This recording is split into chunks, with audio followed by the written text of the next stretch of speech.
All right, let's go over the Sentinel over here. We'll get there when we get there. Start at the beginning. Have a bit of an interesting route through the tree here. Obviously, we start with shield swipe and shield block. Shield swipe,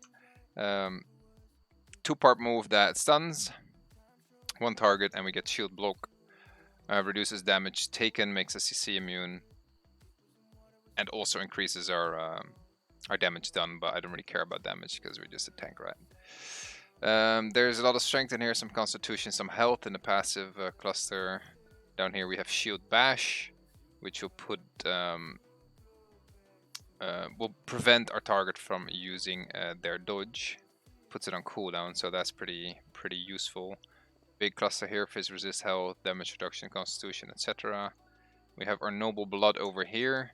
It gives us a barrier and some energy recovery.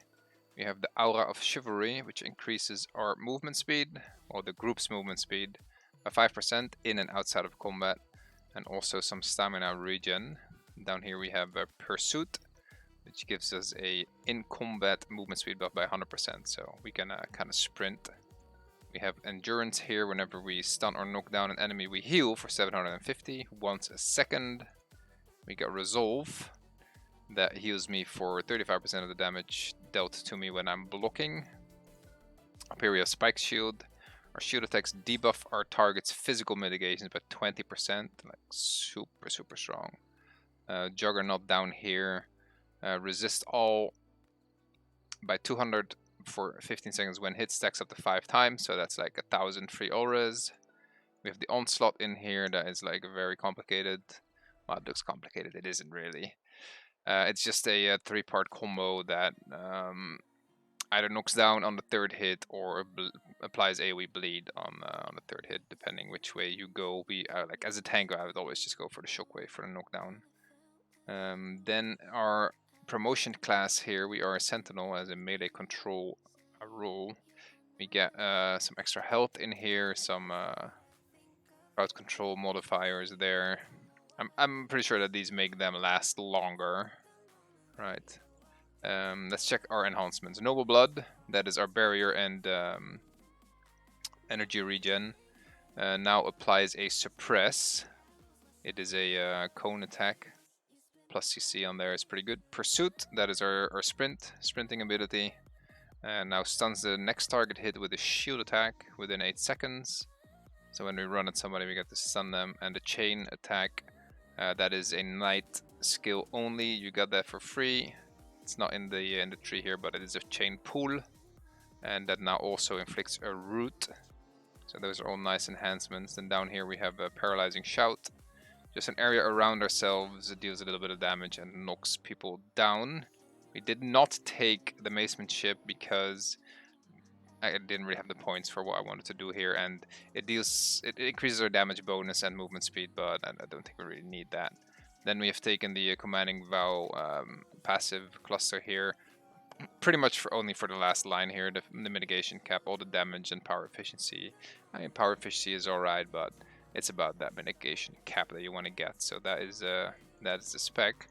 I have taken no domain because the available disciplines are quite good already. We have sanctuary in here. It deploys a field that gives 2,000 auras to myself and my allies, which is super good. And if there are 3 or more enemies within 10 meters, I get another 10% auras. Nicely in line with the tankiness that I want to achieve. And then we have a stalwart in here.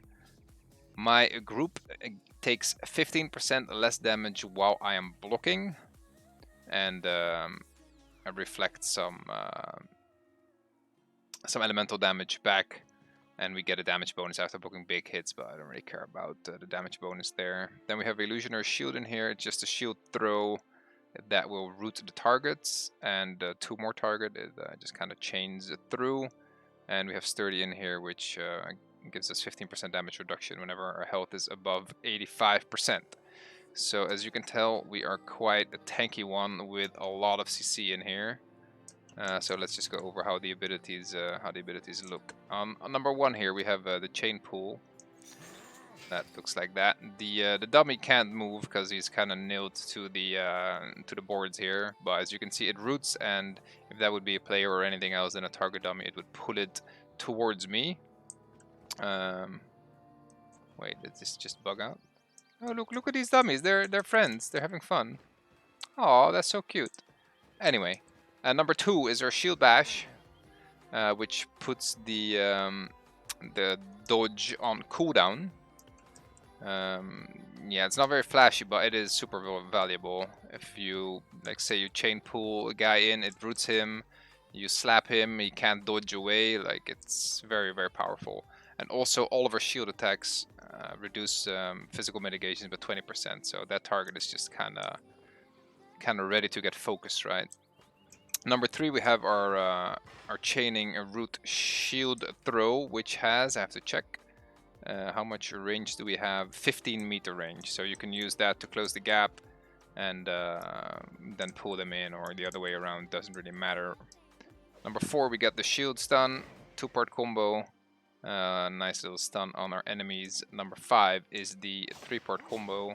The first 2 bits don't really do anything. It's about bomb and this last one, which also stuns in a cone. On number 6, we've got the shout that will suppress, and then second part is a energy regen. Number 7 is another shout around us, this time bomb, and that knocks everything down.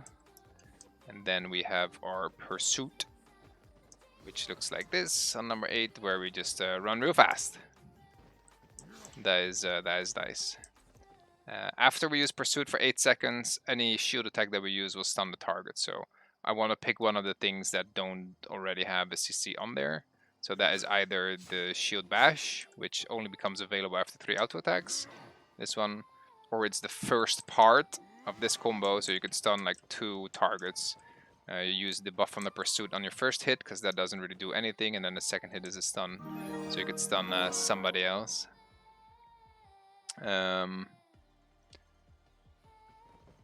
Number 9 is already on. That is the aura that increases our movement speed, as we can see right here. Movement speed increase. You could just keep that on, and the whole group, I believe, the whole group gets movement speed increase. And last but not least, we have the runic symbol down there. That will increase all resist for all the allies in the field. And the ultimate will pull targets in, which doesn't quite show on the dummies, and do some damage. I tested to see if this would also apply a stun after pursuit, because it kind of looks like a shield attack, but it does not, sadly. But it's good to position enemies on top of your team, and then follow up with like an AoE CC knockdown or whatnot. So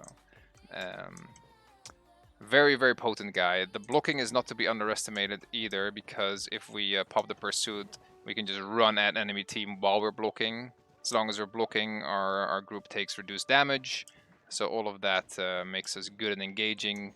Combine it with our pull and our ranged root, and all of that jazz make him a very, very strong tank. Good utility. He's got some little buffs in there, some good debuffs in reducing mitigations, and a lot of CC in there. So I'm a fan. I'm a fan of this one.